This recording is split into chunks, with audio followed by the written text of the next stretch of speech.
तो अस्सलाम वालेकुम दोस्तों, कैसे हैं आप सब। मैं हूं उमर और आप देख रहे हैं यूवी रिएक्शन। तो दोस्तों आज आपका भाई एक नए चैनल के ऊपर रिएक्शन करने जा रहा है और एक ये डिफरेंट किस्म की वीडियो होने वाली है। मैंने एक चीज़ को नोट किया है कि बहुत से लोग से मेरे इंडिया पाकिस्तान की कंपैरिजन की जो वीडियोस होती हैं उनको बहुत ज़्यादा पसंद करते हैं। तो डेट्स वाई आपका भाई इस तरह की वीडियोस आपके लिए लेके आता रहता है। तो आज मैं जिस चैनल के ऊपर रिएक्शन करने जा रहा हूँ ये है शेयर स्टडी। तो सबसे पहले भाई आपसे मेरी रिक्वेस्ट है कि मैं आपकी वीडियो के ऊपर अपना एक रिएक्शन बनाने लगा हूँ, तो काइंडली इसके ऊपर स्ट्राइक ना मारिएगा। तो क्योंकि सारी बात आपको रिएक्शन वाला चैनल है तो सबसे पहले माजरत होती है, डिस्क्लेमर होता है। तो काइंडली जो है ना वो स्ट्राइक ना मारिएगा। तो ये है शेयर स्टडी और इनकी जो वीडियो है ये है India versus Pakistan 2023 military power comparison. Share study Indian army और उसके बाद लिखा है वर्सेस पाकिस्तानी आर्मी। तो लेट्स सी, देखते हैं कि इस वीडियो के अंदर हमें ये क्या बताते हैं। टाइटल मैंने आपको पूरा पढ़ के बता दिया है। तो काइंडली जो है ना, अगर आपने अभी तक मेरे इस चैनल को मतलब कि आपके अपने भाई जो आपका ये भाई है इसके चैनल को सब्सक्राइब नहीं किया तो सबसे पहले मेरे चैनल को सब्सक्राइब कर लें और देन हम स्टार्ट करते हैं आज की इस वीडियो को, जो कि होने वाली है एक रिएक्शन वाली वीडियो। तो डेट्स वाई सब्सक्राइब कर लीजिएगा क्योंकि 100% लोग हैं जो मेरे चैनल को सब्सक्राइब नहीं करते। तो मुझे बड़ी ज़रूरत होती है आप लोगों के रिएक्शन, आप लोगों के सब्सक्रिप्शन की। तो काइंडली सब्सक्राइब कर लीजिएगा। तो चलें जी, आए बढ़ते हैं आज की इस वीडियो की तरफ। तो let's come to the video और लेट्स स्टार्ट। दोस्तों, दुनिया की 10 सर्वश्रेष्ठ मिलिट्री फौज रखने वाले देशों में शामिल भारत और पाकिस्तान एक दूसरे के सबसे कट्टर दुश्मन देश हैं। ये दोनों ही पड़ोसी देश इतिहास में एक दूसरे से युद्ध भी कर चुके हैं और उसके बाद भी इनके बीच कई बार युद्ध जैसे हालात भी पनप चुके हैं। और जब भी इन दोनों देशों के बीच कोई बड़ा राजनीतिक या सैन्य विवाद शुरू होता है तब पूरी दुनिया की नजर उस पर होती है, क्योंकि ये दोनों ही देश न्यूक्लियर पावर रखने वाले देश हैं, जिनके बीच यदि कोई परमाणु युद्ध होता है तो इसका खामियाजा पूरी दुनिया को भुगतना पड़ सकता है।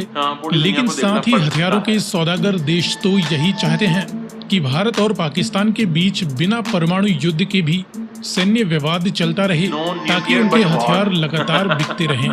ऐसे में एक तरफ भारत जहां रशियन व फ्रेंच फाइटर जेट्स का इस्तेमाल करता है तो वहीं पाकिस्तान अमेरिकन व चाइनीज जेट्स के सहारे है। एक तरफ जहां भारत के इजरायली ड्रोन्स हैं तो वहीं उसके सामने पाकिस्तान की तुर्किश ड्रोन्स होंगे। बेशक इनके बीच टकराव से बेहतरीन हथियारों के बीच टक्कर होगी और जिस देश के हथियार ज्यादा बेहतर साबित होंगे आगे चलकर दुनिया के बाकी देश भी उन्हीं देशों से हथियार खरीदेंगे। अब भारत जहां आर्थिक और सैन्य दोनों ही मामलों में बराबर रफ्तार से आगे बढ़ रहा है तो वहीं पाकिस्तान आर्थिक रूप से तो कमजोर है लेकिन उसकी मिलिट्री काफी तेज रफ्तार से आगे बढ़ रही है, जो कि अपने नए नए हथियारों के साथ पुराने हथियारों को भी काफी तेजी से अपग्रेड करने में लगे हुए हैं। साथ ही इन्हें अन्य देशों से भी भारी भरकम सैन्य मदद मिलती रहती है। इसीलिए पाकिस्तान मिलिट्री साइज में छोटा होने के बावजूद भारत के सामने हमेशा ही एक बड़ा खतरा पैदा करने की क्षमता रखती है। इस वीडियो में हम जानेंगे कि वर्तमान समय में भारत की विशाल मिलिट्री के सामने पाकिस्तान की करंट फायर पावर कितनी है। लेकिन वीडियो में आगे बढ़ने से पहले आपके लिए एक सवाल। फुटबॉल के फीफा वर्ल्ड कप 2022 का आयोजन किस देश में किया गया था, कतर या अर्जेंटीना? यदि आपको इसका जवाब मालूम है तो कमेंट में लिखकर बताएं। साथ ही जानकारी पसंद आए तो वीडियो को लाइक एंड शेयर करते हुए चैनल को सब्सक्राइब करना ना भूलें। अब चलिए शुरू करते हैं। इसमें शुरुआत करते हैं पाकिस्तान और भारत के बीच कुछ बेसिक फैक्ट्स के बीच कंपैरिजन से। वर्तमान में पाकिस्तान की करंट टोटल पॉपुलेशन 24 करोड़ से ज्यादा आंकी जा रही है, तो वहीं भारत की करंट पॉपुलेशन 140 करोड़ से भी ज्यादा बताई जा रही है। इस प्रकार पॉपुलेशन रैंकिंग में पाकिस्तान दुनिया में 5वां सबसे ज्यादा जनसंख्या रखने वाला देश है, तो वहीं भारत चीन के बाद दुनिया में दूसरा सबसे ज्यादा पॉपुलेशन रखने वाला देश है। इंडिया फर्स्ट पे आ गया है, चाइना सेकंड पे आ गया और पाकिस्तान अभी भी ऑलमोस्ट फिफ्थ पे ही है। अपनी विशाल जनसंख्या के दम पर पाकिस्तान की करंट नॉमिनल जीडीपी महज $370 बिलियन से ज्यादा वैल्यू की बताई जाती है, तो वहीं वर्तमान समय में भारत की करंट नॉमिनल जीडीपी $3.5 ट्रिलियन से भी ज्यादा की बताई जाती है। हालांकि ये भी 140 करोड़ की पॉपुलेशन के दम पर काफी कम ही मानी जाएगी। इसके बाद डिफेंस बजट देखें तो पाकिस्तान मेरे ख्याल से तो यार बेहतर है। इंडिया की 3.5 ट्रिलियन डॉलर की जो इकोनॉमी है वो काफ़ी हद तक बेहतर है, और स्पेशली ऐसे हिस्से में मतलब कि जिस हिस्से में मतलब इंडिया पाकिस्तान जिसको साउथ एशियन हिस्सा कहते हैं, वहाँ पे मतलब कि ठीक है इंडिया की इकोनॉमी मेरे ख्याल से, मेरे पॉइंट ऑफ व्यू से ठीक है, अच्छी है, नॉर्मल भी नहीं है, अच्छी है। पाकिस्तान की जो सी इस टाइम वेरी पथेटिक चल रही है। पाकिस्तान की जीडीपी ग्रोथ रेट जो सी है वो वेरी पथेटिक है, बहुत ज़्यादा हालात ख़राब है, चीज़ें बहुत ज़्यादा एक्सपेंसिव हो गई हैं। बिलीव करें, जो बिज़नेस कर रहे हैं वो भी रो रहे हैं, और जो जॉब कर रहे हैं वो भी रो रहे हैं। जो बिज़नेस कर रहे हैं वो किसी ना किसी सेंस में अपने आप को पूरा कर रहे हैं, पर जो जॉब कर रहे हैं ना, उनसे पूछ के देखें कि उनके क्या हालात चल रहे हैं, क्योंकि सैलरीज तो उतनी हैं, जो चीज़ें बढ़ रही हैं, तो आगे हम जब सैलरी के साथ जाते हैं वहाँ पे पहुँचते हैं तो वहाँ पे हालात आपको क्या बताएं क्या होते हैं। तो चलें दोबारा से स्टार्ट करते हैं इसको। पाकिस्तान अमूमन अपने डिफेंस पर 8 से 10 बिलियन डॉलर के बीच खर्चा करता है। साथ ही इन्हें अन्य देशों से भी डिफेंस मदद मिल जाती है। इस प्रकार टोटल ये 10 से 12 बिलियन अमेरिकन डॉलर वैल्यू का खर्चा अपने डिफेंस पर कर देते हैं। तो वहीं भारत अपने डिफेंस पर 70 बिलियन डॉलर वैल्यू का खर्चा सालाना कर देता है। ये आंकड़े आगे पीछे भी हो सकते हैं जब तक कि ऑफिशियल आंकड़े जारी नहीं कर दिए जाते।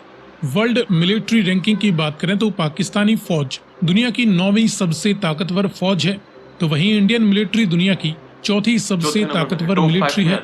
जियोग्राफिकल साइज की बात करें तो पाकिस्तान दुनिया का 33वां सबसे बड़ा देश है, तो वहीं भारत दुनिया का 7वां सबसे बड़ा देश है। अब इन बेसिक फैक्ट्स की बात देखें air and total military power, तो पाकिस्तान मिलिट्री की तीनों ही ब्रांचों में टोटल एक्टिव ड्यूटी पर्सनल की 6,80,000 से ज्यादा यूनिट्स हैं। रिजर्व व पैरा मिलिट्री आंकड़े इससे भी ज्यादा हो सकते हैं। इसी प्रकार इंडियन मिलिट्री की तीनों ही ब्रांचों में 14.5 लाख से ज्यादा एक्टिव ड्यूटी पर्सनल मौजूद हैं। Reserve and para military forces इससे भी ज्यादा हैं। एयर पावर में पाकिस्तान मिलिट्री के पास सभी प्रकार के टोटल 1450 से ज्यादा मिलिट्री एयरक्राफ्ट्स मौजूद हैं। इंडियन मिलिट्री के पास 2350 से लेकर 2500 के बीच सभी प्रकार के टोटल मिलिट्री एयरक्राफ्ट्स बताए जाते हैं। इनमें कुछ प्रमुख एयरक्राफ्ट्स की बात करें तो फाइटर और इंटरसेप्टर्स जैसी मल्टी रोल जेट्स की 350 यूनिट्स पाकिस्तान के पास बताई जाती हैं। हालांकि इनके एयरक्राफ्ट्स काफी पुराने हो चुके हैं और इन्हें अब अपग्रेड की आवश्यकता है, इसलिए इनके काफी कुछ aircrafts ready to use condition में नहीं है।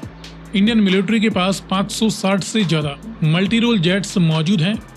यार पाकिस्तान मिलिट्री बजट का अच्छा खासा लेके जाती है, तो अभी भी अगर इंटरनेशनल मीडिया ये कहता है कि पाकिस्तान के पास जितने भी के फाइटर जेट्स हैं उनमें से काफ़ी रेडी टू यूज़ नहीं हैं, तो इस चीज़ को गौर करना पड़ेगा, देखना पड़ेगा, क्योंकि इतने बजट के बाद भी अगर इंटरनेशनल मीडिया में अगर इन्होंने, पता नहीं मुझे इनका सोर्स नहीं पता, इन्होंने कहाँ से इस रिपोर्ट को कलेक्ट किया, पर अगर ये रिपोर्ट 100% है तो इसमें अगर रेडी टू यूज़ नहीं है पाकिस्तान के कई फाइटर जेट्स, तो क्वेश्चन मार्क है कि इतने बजट के बाद भी रेडी टू यूज़ क्यों नहीं है। बट हम तो पूछ नहीं सकते, अगर पूछेगी तो गवर्नमेंट ही पूछेगी और गवर्नमेंट को फिर मिलिट्री पूछ लेगी। और ये पाकिस्तानी मल्टी रोल जेट्स के मुकाबले काफी बेहतर और अपग्रेडेड कंडीशन में है। डेडिकेटेड ग्राउंड अटैक एयरक्राफ्ट्स की 90 यूनिट्स पाकिस्तान के पास बताई जाती हैं, तो वहीं इंडियन मिलिट्री के पास 120 डेडिकेटेड ग्राउंड अटैक एयरक्राफ्ट्स मौजूद हैं। कॉम्बैट हेलीकॉप्टर्स की 130 से ज्यादा यूनिट्स पाकिस्तान के पास हैं। करीबन इतनी ही यूनिट्स इंडियन मिलिट्री के पास भी कॉम्बैट हेलीकॉप्टर्स की हैं। दोनों ही देश न्यूक्लियर पावर रखते हैं। पाकिस्तान के पास 170 से ज्यादा न्यूक्लियर वारहेड्स हैं। इंडियन मिलिट्री के पास 160 से ज्यादा न्यूक्लियर वारहेड्स मौजूद हैं। दोनों ही देश चुपचाप न्यूक्लियर वारहेड्स की संख्या बढ़ाई जा रहे हैं। इसके बाद बात करें ग्राउंड फोर्स की, तो इस फील्ड में मैन बैटल टैंक्स की 3700 से ज्यादा यूनिट्स पाकिस्तान आर्मी के पास हैं। हालांकि इन्होंने अपने करीबन 900 स्टोरेज टैंक्स को भी दोबारा यूज करने के लिए अपग्रेड करना शुरू कर दिया है। तो वहीं इंडियन मिलिट्री के पास 4600 से ज्यादा मैन बैटल टैंक्स मौजूद हैं। इन्फेंट्री फाइटिंग व्हीकल्स और ट्रूप्स कैरी करने के लिए आर्मर्ड पर्सनल कैरियर्स की टोटल 10,000 से ज्यादा यूनिट्स जहां पाकिस्तान आर्मी के पास हैं, तो वहीं इंडियन आर्मी के पास 12,500 से ज्यादा टोटल आर्मर्ड व्हीकल्स मौजूद हैं। सेल्फ प्रोपेल्ड हाविजर्स की 1200 यूनिट्स पाकिस्तान के पास बताई जाती हैं, जिनमें पुरानी सोवियत समय की व कई updated Chinese self propelled guns भी शामिल हैं। इंडियन मिलिट्री इस फील्ड में काफी पीछे है, जिनके पास केवल 100 के करीब साउथ कोरियन सेल्फ प्रोपेल्ड हाविजर्स मौजूद हैं। ये क्या हालांकि इसका अपनी मुझे idea नहीं स्वदेशी सेल्फ प्रोपेल्ड हाविजर्स को भी जल्द ही सेना में इंक्लूड करने वाले हैं। इसके बाद टाउड यानी फील्ड आर्टिलरी गन्स की 3300 यूनिट्स जहां पाकिस्तान आर्मी के पास हैं, तो करीबन इतनी ही टाउड आर्टिलरीज इंडियन मिलिट्री के पास भी मौजूद हैं। यहाँ पर भी पाकिस्तान ने अपनी काफी पुरानी सोवियत समय की टाउड हाविजर्स को इस्तेमाल करना शुरू कर दिया है। इसके बाद मल्टीपल रॉकेट लॉन्चर्स की 1700 से ज्यादा यूनिट्स पाकिस्तान के पास हैं, तो करीबन 1500 से ज्यादा यूनिट्स इंडियन आर्मी के पास भी मल्टीपल रॉकेट लॉन्चर्स की हैं। इसके बाद देखें नेवल पावर, तो इस फील्ड में बड़े एयरक्राफ्ट कैरियर्स की कोई यूनिट्स पाकिस्तान नेवी के पास नहीं है। नेवी काफी भारत वीक के है पास पाकिस्तान। 2 बड़े एयरक्राफ्ट कैरियर्स मौजूद क्योंकि हैं। हमारा जो साथ ही coastal area पाकिस्तान है, के वो कम पास है। दुश्मन की समुद्री ताकत को ध्वस्त करने के लिए कोई बड़ा डिस्ट्रॉयर शिप नहीं है। भारत के पास कुल 11 डिस्ट्रॉयर शिप्स मौजूद हैं। फ्रिगेट्स की coastal 8 line बहुत यूनिट्स छोटी है। पाकिस्तान के पास हैं, जो कि काफी हैवीली आर्म्ड होती हैं और इन्हें ही ये अपने मिसाइल गाइडेड डिस्ट्रॉयर के तौर पर इस्तेमाल करते हैं। भारत के पास कुल 12 फ्रिगेट्स मौजूद हैं। कॉर्वेट्स की 6 यूनिट्स पाकिस्तान नेवी के पास हैं, तो वहीं करीबन 19 कॉर्वेट्स इंडियन नेवी के पास भी मौजूद हैं। समंदर के गुप्त हथियारों में सबमरीन्स की 8 यूनिट्स पाकिस्तान के पास हैं। इंडियन नेवी के पास फिलहाल 17 एक्टिव सबमरीन्स मौजूद हैं। सो फ्रेंड्स, ये रहा इंडियन मिलिट्री और पाकिस्तान मिलिट्री के बीच इनकी करंट फायर पावर के आधार पर एक क्विक कंपैरिजन। आगे आप किस टॉपिक पर वीडियो देखना चाहते हैं, अपनी राय कमेंट में लिखकर बताएं। अच्छा जी भाई, तो दैट्स फॉर टुडे रिएक्शन। और ये आपके भाई का रिएक्शन था India versus Pakistan military comparison पर, जिसमें 3 किस्म की जो मिलिट्रीज हैं उनके ऊपर कंपैरिजन किया गया, जिसमें लैंड फोर्स का, जिसको बड़ी फौज कहते हैं, फिर बहरी फौज का किया गया और फिर फ़ज़ाई फौज का किया गया। क्योंकि फ़ज़ाई फौज कहते हैं मतलब कि एयरफोर्स को, और उसके बाद फिर लैंड फोर्स को कहते हैं बड़ी कहते हैं, और बहरी कहते हैं नेवी को। पाकिस्तान नेवी में इसलिए वीक है कि पाकिस्तान के पास जो कोस्टल लाइन है वो काफ़ी छोटी है। तो कोस्टल लाइन छोटी होने की वजह से पाकिस्तान इसके दिफा के ऊपर इतना खर्चा नहीं करता, क्योंकि कोस्टल लाइन बहुत छोटी है। इंडिया की अगर कोस्टल लाइन की बात की जाए तो इंडिया की कोस्टल लाइन पाकिस्तान के मुकाबले में बहुत ज़्यादा बड़ी है, इसलिए उनको अपनी नेवी के ऊपर ज़्यादा स्पेंड करना पड़ता है। इसलिए पाकिस्तान की नेवी में जो है वो कम है। इसके अलावा एक बात की गई थी कि पाकिस्तान जो है उसमें ये सीन है कि उनके काफ़ी फाइटर जेट्स जो हैं वो रेडी टू यूज़ नहीं है। तो मैंने उसके बारे में बताया कि इतना बजट पाकिस्तान की आर्मी ले रही है, तो उसके बाद भी रेडी टू यूज़ नहीं है, तो मुझे समझ में नहीं आ रहा। मे बी शायद इनका सोर्स बेहतर नहीं है, इनका सोर्स क्लियर नहीं है, या मे बी अक्सर आर्मीज़ होती हैं वो अपना जो एक्चुअल पोजीशंस होती हैं उनको बताना पसंद नहीं करती, तो उनमें पाकिस्तान की आर्मी को भी मे बी आप इंक्लूड कर लें। रही बात न्यूक्लियर वार हेड की, जिसमें बताया गया कि पाकिस्तान के 170 और इंडिया के 160 हैं, पर मैं ऑलमोस्ट 2 या 3 साल के बाद ये कंपैरिजन देख रहा हूँ। मुझे इस चीज़ की समझ नहीं आई। मैंने आज से 3 या 4 साल पहले जब कंपैरिजन देखा था ना, उस टाइम पे पाकिस्तान के पास 120 थे और इंडिया के पास 100 थे। वैसे ही उन्होंने बताया कि पाकिस्तान और इंडिया जो है वो चुपचाप अपने न्यूक्लियर वार हेड्स को बढ़ाई जा रहे हैं। मुझे इस चीज़ की समझ नहीं आ रही, क्योंकि जो न्यूक्लियर वार हेड है ना वो पूरी दुनिया को तबाह कर सकते हैं। तो इसके ऊपर इतनी ज़्यादा स्पेंडिंग करना मुझे कुछ समझ नहीं आया कि इंडिया भी कर रहा है और पाकिस्तान भी कर रहा है और चुपचाप करी जा रहे हैं। और ये काफ़ी डेंजरस वेपन है न्यूक्लियर वार हेड।